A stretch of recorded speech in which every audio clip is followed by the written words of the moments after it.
I recently received a response to the article I made a few weeks back about British MPs Zara Sultana and Jeremy Corbyn forming a new political party. While unfortunately I cannot recover the exact comment, its contents can be roughly summed up as, Corbyn as a leftist while being well-meaning was on the verge of extremism. The left and the right don't have long-term ideas of how to look after the economy, but centrists do. Society needs centrist parties to prevent the schisming of society, and we don't need another left party. While responding to every comment is not a productive or enjoyable use of time, I felt the ideas of centrism and the left-right spectrum here needed exploring and dissecting. Before I continue, most of my arguments use Jeremy Corbyn as a point of reference for the new party's character and don't mention Zara Sultana.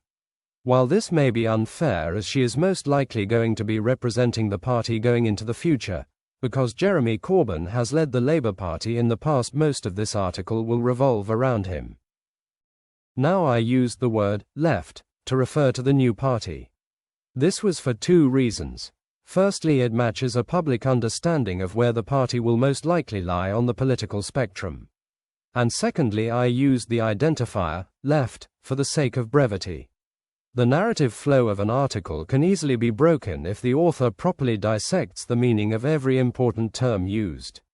While the party will undoubtedly be on the left, given the prior support he has received, the party could also be considered fairly centrist, as in having a platform that appeals to the needs of the majority of voters. When Jeremy Corbyn ran as Labour leader in the 2019 general election, his prospects were limited by two factors: his party apparatus that was doing everything in its power to prevent him from winning. At the same time, the general election amounted to a second Brexit referendum. With only one party, the Conservatives, running on a pro-Brexit, the Remain vote was split and the Brexiteers naturally won hands down.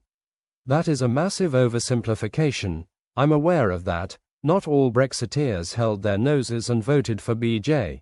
But at the end of the day, the 2019 general election revolved around the Brexit final solution, not needed social and economic reforms.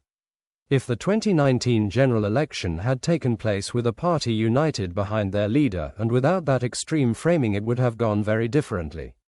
Given that Britain's establishment media currently supports genocide in Palestine and Syria and neo-Nazis in Ukraine, it is fair to say that what they class as centrist, proper, and normal is far to the right of what any sane individual or intellectual would. So Jeremy Corbyn is popular and certainly not left extreme. Now, as British establishment media would have it, there is a centrist party already. This is of course the Liberal Democrats, a party sat somewhere between the Labour Party and the Conservative Party. Their last leader to win a general election, including their precursor, the Liberals, was David Lloyd George in 1916. Since then, the only victory for the centrist party was in 2010 when the Lib Dems were brought into a coalition with the Conservatives, under David Cameron. The Conservative Lib Dem coalition then went on to implement austerity cuts that resulted in 148 to 300,000 excess deaths in the UK between 2012 to 19. Well done. Being an establishment centrist party, the Lib Dems cannot form a critique of capitalism, and as such they cannot address the underlying problems of it.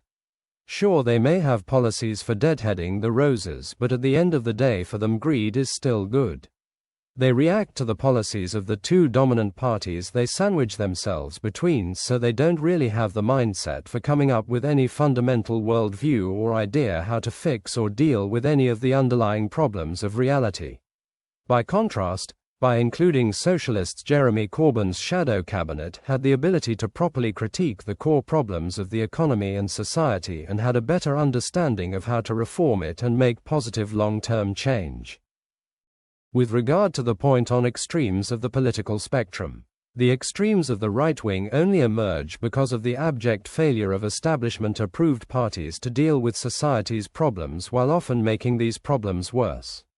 As for left-wing extremists, these also occur under the same situations, when a society is pushed to crisis point by establishment centrist party governorship. Only in these circumstances the victims tend to be those responsible for the crisis in the first place. So no, Britons do not need an establishment centrist political party. The solution is ultimately technocratic populist parties that use real political science, not capitalist think tank reports, to plan for the country while heeding the populace's consensus on social issues.